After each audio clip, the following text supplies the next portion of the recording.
Okay, anda bersama saya di dalam channel Aku Lalinda 120.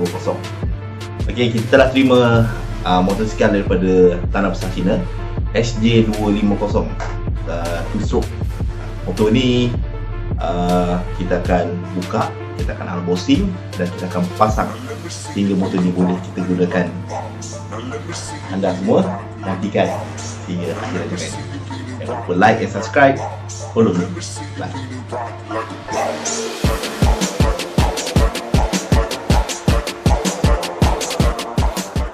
Kita nak unboxing motor HJ250.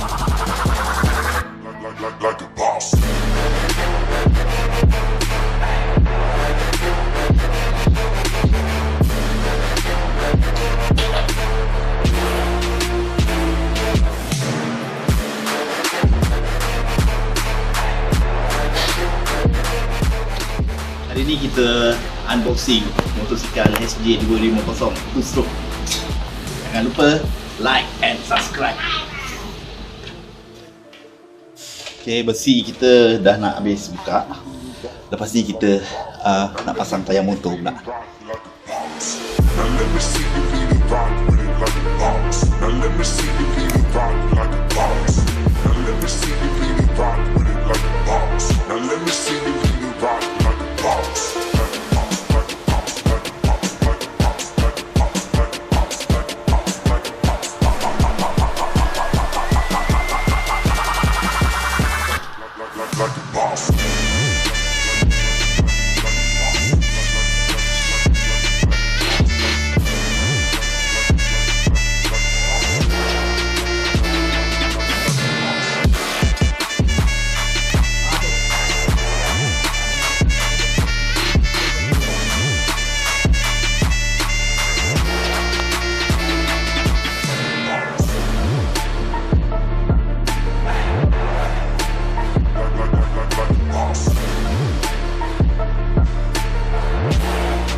Crashing, hit a wall.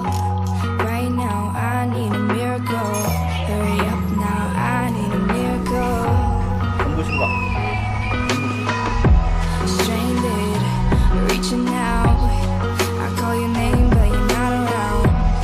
I say your name, but you're not around. I need ya, I need ya, I need you right now.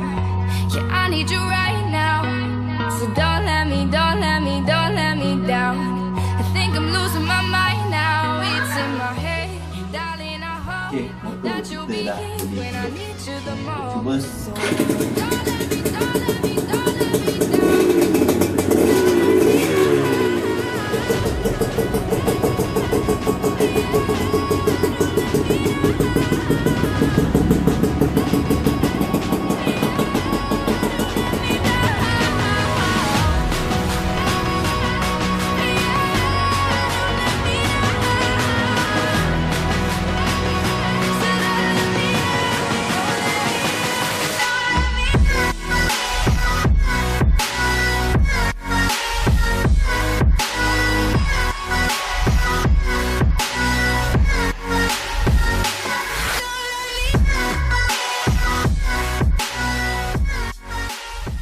Akhirnya motosikal kita telah selesai kita buat pemasangan.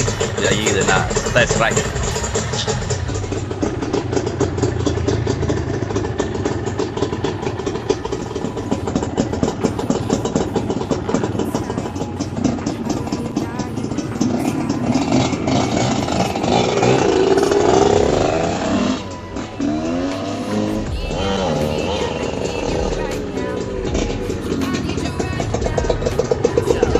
Okay, Pak, macam mana?